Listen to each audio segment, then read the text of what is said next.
Hello, good morning student. Welcome to CR international school online classes. बच्चों, मैं आपकी हिंदी की टीचर उपस्थित हूँ आपके सामने आपको हिंदी पढ़ाने के लिए। बच्चों, इससे पहले की वीडियो में हमने चैप्टर 14 जिसका नाम है विराम चिन्ह और जिसे इंग्लिश में क्या कहते हैं पंक्चुएशन, और इसके बारे में हमने इससे पहले की वीडियो में अच्छे से इसे समझ लिया था और इसे पढ़ लिया था। आई होप सभी बच्चों को समझ में भी आया होगा।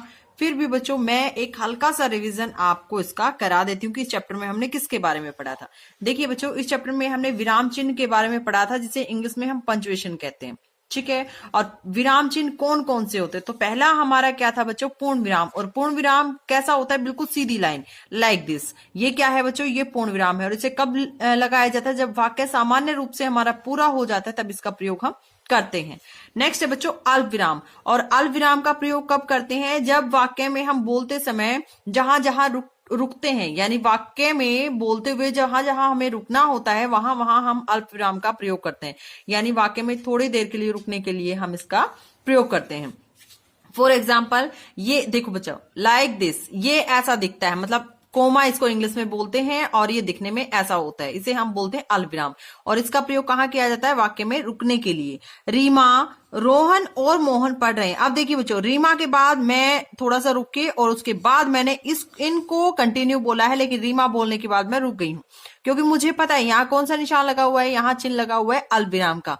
तो मैं इसको ऐसे रीड करूंगी, रीमा, रोहन और मोहन पढ़ रहे हैं। अब इसको मैंने एक साथ बोला, लेकिन रीमा बोलने के बाद मैं रुक गई। तो ये कौन सा निशान है बच्चों? ये हमारा अल्प विराम है।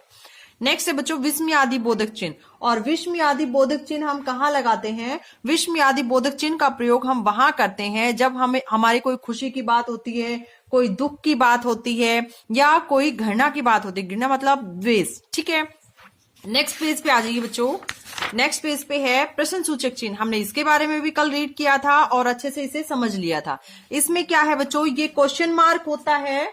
और क्वेश्चन मार्क कहाँ लगता है बच्चों? जब क्वेश्चन का बोध होता है, यानी वाक्य में जहां जहां क्वेश्चन पूछा जाता है वहां इसका प्रयोग हम करते हैं। लाइक दिस, ये देखने में ऐसा लगता है। देखिए फॉर एग्जाम्पल, वहां कौन छिपा है? यहाँ क्वेश्चन मार्क लगा हुआ है, यानी यहाँ क्वेश्चन का बोध हो रहा है। हमें पता है यहाँ क्वेश्चन पूछा गया है, इसीलिए हाँ जी, देखिए बच्चों, यहाँ क्वेश्चन का बोध हो रहा है, इसलिए हमने लास्ट में क्या लगा दिया? यहाँ पे क्वेश्चन मार्क लगा दिया। ठीक है, तो वाक्य हमारा क्या बना? वहां कौन छिपा है। अब यहाँ क्वेश्चन पूछा गया है, तो लास्ट में क्या है बच्चों? क्वेश्चन मार्क है। ठीक है, इन सब के बारे में हमने पढ़ लिया था पहले की वीडियो में। आई होप सभी बच्चों को अच्छे से समझ में भी आया है। अगर बच्चों आपको चैप्टर अच्छे से समझ में आ गया तभी आप इस चैप्टर की एक्सरसाइज अच्छे से कर सकते हो। आज की इस वीडियो में हम करने वाले हैं इस चैप्टर की एक्सरसाइज। देखिए बच्चों, ये आपको खुद को लिखना है। क्या है ये? मैंने आपको लिखवा दिया था कल की वीडियो में, मैंने बोर्ड पे आपको समझाते हुए बताया था पूर्ण विराम और प्रश्न सूचक चिन्ह में क्या अंतर है। पूर्ण विराम क्या होता है बच्चों? सीधी लाइन होती है। और ये कब लगाया जाता है? ये जब वाक्य सामान्य रूप से पूरा हो जाता है तब इसका प्रयोग किया जाता है। प्रश्न सूचक चिन्ह का में क्या होता है बच्चों? प्रश्न सूचक चिन्ह में क्वेश्चन मार्क लगाया जाता है, लाइक दिस। ठीक है, और ये कब लगाया जाता है? जब वाक्य में प्रश्न का बोध होता है। नेक्स्ट है बच्चों विस्मय आदि बोधक चिन्ह का प्रयोग कब किया जाता है? विस्मय आदि बोधक चिन्ह का प्रयोग कब किया जाता है? जब कोई घृणा की बात होती है, कोई दुख की बात होती है, कोई खुशी की बात होती है, तब हम इसका प्रयोग करते हैं। आप देखिए बच्चों, और अगर आपको इसमें ये आप बुक में फिल करना चाहते हो तो कर सकते हो, नहीं बच्चों आपको नोटबुक में तो लिखना ही है। मैंने पहले की वीडियो आपको लिखने के लिए ये दे दिया था। ठीक है, ये कोई जरूरी नहीं है कि आप इसे बुक में करो, नोटबुक में हो गया बस, बहुत है बच्चों। ठीक है, अब है बच्चों लिखने की बारी, लिखित कौशल। इन वाक्यों के अंत में उचित विराम चिन्ह लगाइए। अब क्या करना है? हमें ये सेंटेंस पढ़ने हैं और सेंटेंस पढ़ने के बाद हमें इसके लास्ट में लगाना है कि लास्ट में क्या कौन सा विराम चिन्ह लगेगा। फर्स्ट है बच्चों वे नहीं जा रहे हैं, और वाक्य सामान्य रूप से हमारा खत्म हो जा रहा है। तो हमें क्या करना है बच्चों? हमें इसमें लास्ट में कौन सा निशान लगाना है? पूर्ण विराम। ओके, नेक्स्ट है वे क्यों नहीं जा रहे हैं। अब यहां देखिए बच्चों, ये हमसे क्वेश्चन पूछा गया है, वे क्यों नहीं जा रहे हैं। तो यहां कौन सा निशान आएगा बच्चों? क्वेश्चन मार्क, यानी प्रश्न सूचक चिन्ह का प्रयोग यहां किया जाएगा। यहां क्या रखा है? अब यहां भी बच्चों क्या है? क्वेश्चन पूछा गया है, क्वेश्चन का बोध हो रहा है, तो लास्ट में क्या लगेगा? क्वेश्चन मार्क चिन्ह। नेक्स्ट है बच्चों यहां बक्सा रखा है। ठीक है, अब ये वाक्य क्या है बच्चों? सामान्य रूप से पूरा हो रहा है, सामान्य रूप से खत्म हो रहा है, तो इसके लास्ट में हमें क्या लगा देना है? पूर्ण विराम।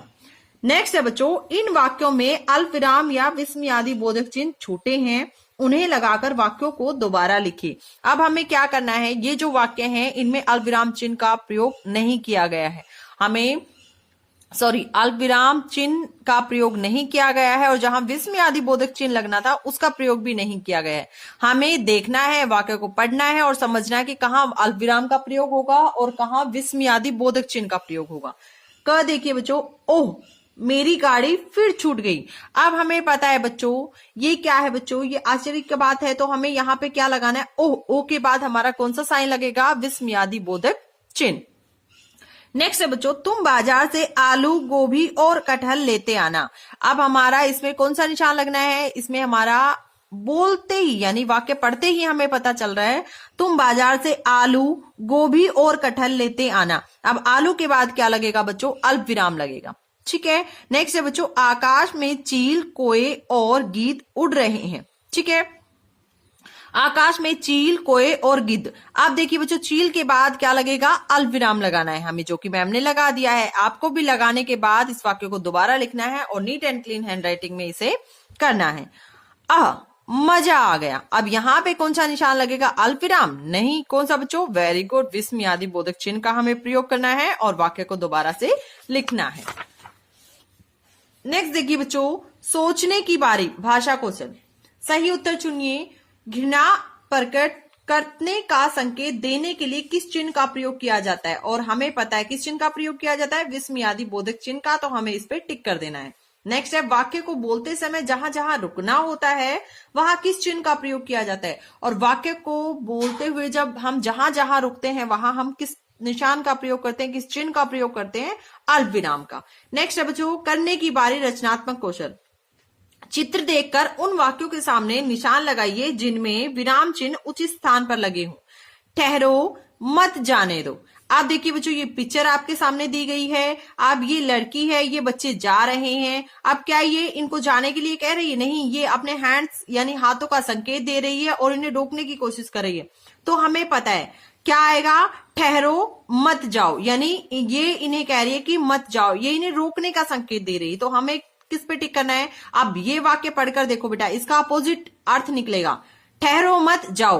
अब ठहरो मत, रुको मत, जाओ, अगर ये इन्हें रुकने के लिए नहीं कहती है, इन्हें जाने के लिए कहती, तो इस लड़की के हैंड्स का जो मूवमेंट है वो कुछ अलग ही होती, यानी ये वाली ये जो इशारा किया इन्होंने, ये रुकने का सिंबल होता है, रुकने का साइन होता है। ठहरो मत जाओ, ये हमारा नहीं होगा बच्चों, ये इन्हें रुकने के लिए कह रही है, ठहरो मत जाओ, तो हमें इस पे टिक करना है।